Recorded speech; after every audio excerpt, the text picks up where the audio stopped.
Sejarah, dalil, hukum, hikmah, dan ketentuan berkurban. Idul Adha adalah salah satu hari besar yang dirayakan oleh seluruh umat Islam di dunia. Di hari itu juga, diadakan kurban atau menyembelih hewan yang sejarahnya diawali dari kisah Nabi Ismail dan Nabi Ibrahim. Hingga saat ini, penganut agama Islam melestarikan budaya potong hewan kurban sebagai salah satu bentuk ibadah dan keikhlasan kepada Allah Subhanahu wa Ta'ala. Hari Raya Idul Adha jatuh pada tanggal 10 Zulhijjah. Idul Adha juga merupakan puncaknya ibadah haji, bagi yang sudah mampu menjalankannya.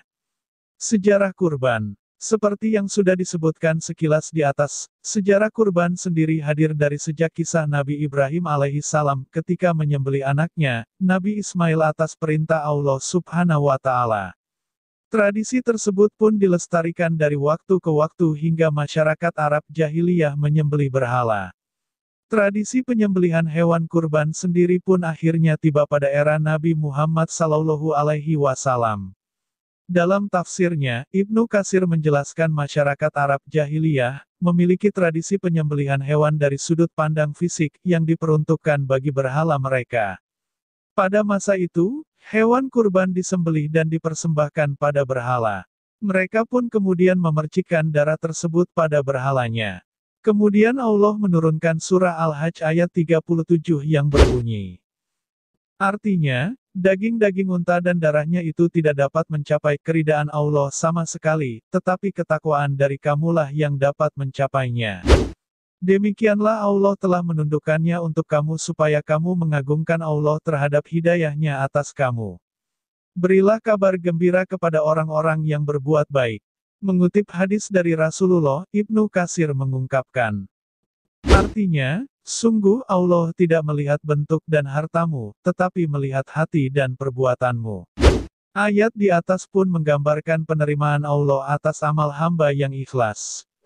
Lebih lanjut tentang sejarah kurban, dikisahkan bahwa sahabat Rasul pada awalnya ingin melakukan penyembelihan kurban, mencincang daging dan menempatkannya di sekitar Ka'bah. Ia ingin memercikannya dengan darah kurban sebagai bentuk kekaguman terhadap Ka'bah serta rasa cinta kepada Allah. Karena hal tersebut, Allah pun akhirnya menurunkan surah Al-Hajj ayat 36 yang berbunyi. Artinya, dan telah kami jadikan untuk kamu unta-unta itu sebahagian dari syiar Allah, kamu memperoleh kebaikan yang banyak padanya, maka sebutlah olehmu nama Allah, ketika kamu menyembelihnya dalam keadaan berdiri, dan telah terikat. Kemudian apabila telah roboh, mati, maka, makanlah sebahagiannya dan beri makanlah orang yang rela dengan apa yang ada padanya, yang tidak meminta-minta, dan orang yang meminta. Demikianlah kami telah menundukkan unta-unta itu kepada kamu, mudah-mudahan kamu bersyukur. Ketika bangsa Arab sudah memeluk agama Islam dan meninggalkan masa jahiliyah, namun, masih ingin melestarikan tradisi tersebut, surah Al-Hajj ayat 36 pun hadir. Surah tersebut berisi teguran kepada mereka atas tujuannya tersebut. Surah Al-Hajj ayat 36 sendiri pun, kemudian menunjukkan praktik ibadah kurban yang lebih layak dan patut untuk dijalankan oleh umat Islam.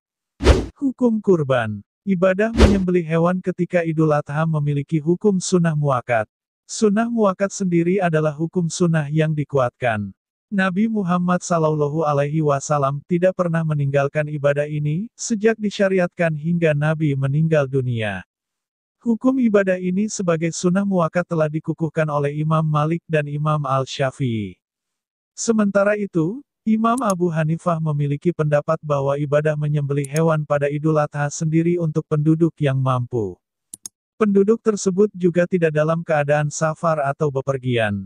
Berikut hadis dan ayat Al-Quran tentang kurban, meliputi 1.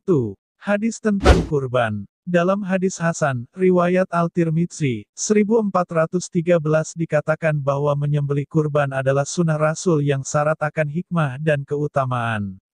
Aisyah menuturkan, Nabi Muhammad SAW bersabda. Artinya, tidak ada suatu amalan yang dikerjakan anak Adam, manusia, pada hari raya Idul Adha yang lebih dicintai oleh Allah, dari menyembelih hewan. Karena hewan itu akan datang pada hari kiamat dengan tanduk-tanduknya, bulu-bulunya, dan kuku-kuku kakinya. darah hewan itu akan sampai di sisi Allah sebelum menetes ke tanah. Karenanya, lapangkanlah jiwamu untuk melakukannya. Hadis Hasan, riwayat Al-Tirmidzi, 1413 dan Ibnu Majah, 3117. 2. Ayat Al-Quran tentang kurban. Dalam Al-Quran Surah Al-Hajj ayat 34 dijelaskan tentang tuntunan untuk setiap umat agar berkurban, yang berbunyi. Artinya, dan bagi setiap umat, kami berikan tuntunan berkurban, agar kalian mengingat nama Allah, atas rezeki yang dilimpahkan kepada kalian, berupa hewan-hewan ternak bahimatul anam. Quran Surat Al-Hajj 34. Hakikat Idul Adha. Pada hakikatnya, menyembelih hewan ketika Idul Adha, dalam dimensi vertikal adalah bentuk ibadah untuk mendekatkan diri kepada Allah, agar mendapatkan keridhaannya. Meski demikian, dalam dimensi sosial, hal tersebut memiliki tujuan agar bisa turut membahagiakan saudara kita yang kurang beruntung di Hari Raya Adha. Seperti pada Hari Raya Idul Fitri saudara kita dibahagiakan dengan zakat fitrah, maka di hari besar ini mereka akan mendapatkan daging hewan. Jadi, daging tersebut hendaklah diberikan pada saudara kita yang membutuhkan. Kita pun boleh menyisakan secukupnya untuk keluarga. Meski demikian, tetaplah untuk mengutamakan saudara kita yang kurang beruntung. Aturan kurban Idul Adha. Perlu diketahui, istilah Udhiyah adalah nama untuk hewan kurban yang disembelih pada hari raya kurban, 10 Zulhijjah, dan hari-hari tasyrik. Tujuannya adalah untuk takarub atau mendekatkan diri pada Allah dan menjadi bentuk rasa syukur terhadap segala nikmat yang diberikan Allah Subhanahu wa Ta'ala. Sedangkan istilah tatliyah berarti berkurban. Dalam berkurban, terdapat beberapa aturan yang harus diikuti agar kurban yang kita lakukan sah. Berikut ini adalah beberapa aturan yang perlu kita pahami seperti dikutip dari dalam Islam. 1. Orang yang melaksanakan kurban. Seseorang selain beragama Islam tidak disyariatkan untuk berkurban. Selain itu, yang melakukan kurban haruslah seseorang yang sudah baligh dan mampu secara materi. Maksudnya memiliki materi senilai harga hewan kurban di luar nafkah untuk dirinya dan orang yang wajib diberikan nafkah olehnya. 2. Pelaksanaan kurban. Waktu pelaksanaan harus dilakukan sesuai dengan ketentuannya, yaitu hewan kurban harus disembelih setelah salat Idul Adha hingga terakhir hari tasyrik. Dalam sebuah riwayat, Rasulullah Shallallahu Alaihi Wasallam menyebutkan alasan mengapa hewan kurban tidak boleh disembelih sebelum salat Idul Adha dan setelah hari tasyrik. Sesungguhnya pekerjaan pertama yang harus kita awali pada hari ini adalah sholat, kemudian kita pulang lalu menyembelih kurban.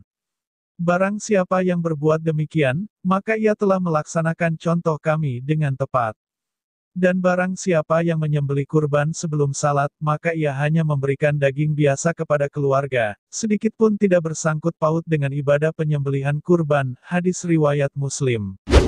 3. Kriteria hewan kurban. Seperti dalam Quran Surah Al-Hajj, hewan yang dikurbankan ialah hewan ternak seperti unta, kambing, sapi, domba dan sejenisnya. Di Indonesia, umumnya hewan yang dikurbankan adalah kambing, domba, dan sapi. 4. Jumlah orang dalam berkurban. Islam telah menentukan beberapa aturan jumlah hewan yang dikurbankan sebagaimana dikatakan oleh Rasulullah Shallallahu Alaihi Wasallam.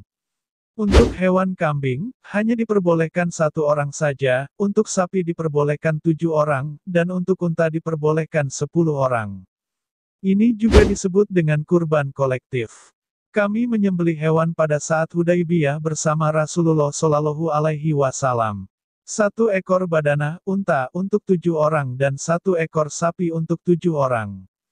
Hadis riwayat Muslim, Abu Daud dan Tirmizi. 5. Kondisi hewan kurban. Hewan kurban yang disembelih ialah hewan yang cukup umur dan tidak cacat secara fisik. Seperti yang diriwayatkan oleh Rasulullah Shallallahu Alaihi Wasallam. Janganlah kalian menyembelih kurban, kecuali musinah. Kecuali apabila itu menyulitkan bagi kalian maka kalian boleh menyembelih domba jazaah. Muttafaq alaih. Ada 4 cacat, dan beliau berisyarat dengan tangannya. Hadis riwayat Ahmad 4/300 dan Abu Daud 2802, dinyatakan Hasan Sahih oleh Turmuzi. Berikut yang membuat hewan tidak sah digunakan berkurban, yaitu Hewan yang pincang salah satu kakinya, meskipun pincang ketika akan disembelih, saat dirubuhkan. Hewan yang sakit. Hewan yang buta salah satu matanya. Hewan yang sangat kurus hingga hilang akalnya. Hewan yang terputus sebagian atau seluruh telinganya. Hewan yang terputus sebagian atau seluruh ekornya. 6. Mengucapkan niat dalam hati. Niat merupakan salah satu hal yang wajib dilakukan seseorang sebelum menjalankan ibadah kurban. Sama seperti ibadah lainnya, niat merupakan syarat sah berkurban seperti yang dikatakan An-Nawawi. Niat adalah syarat sah berkurban. Al-Majmu, Syarh Muhadzab 8/380. Beberapa ulama mengatakan kalau niat ini tidak perlu diucapkan, karena niat berasal dari hati seseorang. Untuk niat berkurban sendiri, selama kita sudah memiliki keinginan untuk menyembelih hewan ternak sebagai kurban, maka sudah dianggap berniat untuk melakukan kurban. 7. Ketentuan seseorang yang menyembelih hewan kurban. Seseorang yang menyembelih hewan kurban haruslah seseorang yang beragama Islam dan mengerti mengenai aturan-aturan berkurban. Orang yang menyembelih haruslah seseorang yang sehat secara fisik dan mental. Beberapa proses penyembelihannya yaitu sebagai berikut. Membaca basmalah. Melantunkan selawat kepada Nabi. Menghadapkan ke arah kiblat bagi hewan yang disembelih dan orang yang menyembelih. Membaca takbir 3 kali bersama-sama. Berdoa agar kurban diterima oleh Allah. Mengucapkan Allahumma haza minka walaka ani, ya Allah, ini nikmat darimu, kurban untukmu, dariku. Menyembelih dengan pisau yang tajam. Menyembelih hewan tepat di kerongkongan atau leher. Menunggu hewan yang disembelih tersebut sampai mati sempurna. Terputus urat leher, yaitu hulkum, jalan napas. Mari, jalan makanan, dan wadajain, 2 urat nadi dan saraf. Hikmah kurban dan Idul Adha. Tanggal 10 di bulan Zulhijjah menjadi hari peringatan tentang kepatuhan Nabi Ibrahim alaihissalam dan juga putranya, Nabi Ismail alaihissalam. Pada tanggal tersebut, Nabi Ismail diuji oleh Allah Subhanahu wa Ta'ala dengan cara disembelih sebagai salah satu bentuk keikhlasan dan kepatuhannya dalam menjalankan perintah. Sebelumnya Nabi Ibrahim mendapatkan pesan dari Allah melalui mimpi untuk menyembelih anaknya. Hal tersebut dijelaskan dalam surah As-Saffat ayat 102 yang berbunyi. Artinya, maka, tatkala anak itu sampai pada umur sanggup berusaha bersama-sama Ibrahim, Ibrahim berkata, "Hai anakku, sesungguhnya aku melihat dalam mimpi bahwa aku menyembelihmu.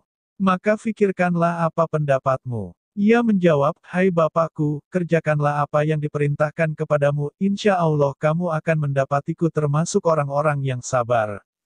Keduanya pun menerima dan ikhlas, tetapi sesaat ketika hampir Nabi Ismail disembelih, Allah menggantikan posisinya menjadi seekor kambing yang besar. Wa fadainahu bizibhin azim. Artinya, dan kami tebus anak itu dengan seekor sembelihan yang besar. Adanya peristiwa tersebut dijadikan Allah Subhanahu wa Ta'ala sebagai dasar syariat kurban, dan menjadi salah satu perintahnya yang dilaksanakan setiap setahun sekali. Dari kisah di atas, dapat disimpulkan bahwa hikmah berkurban adalah berserah diri kepada Allah dan ikhlas atas segala yang dimiliki, seperti harta yang berupa hewan. Selain itu, hikmah dari berkurban juga bisa menjadi semangat dalam menghilangkan sifat-sifat tidak terpuji dalam diri manusia, seperti rasa dengki, egoisme, fanatisme, dan lainnya. Wassalam. Tunggu video kita selanjutnya tentang patungan untuk berkurban, apakah diperbolehkan menurut Islam. Wallahu alam.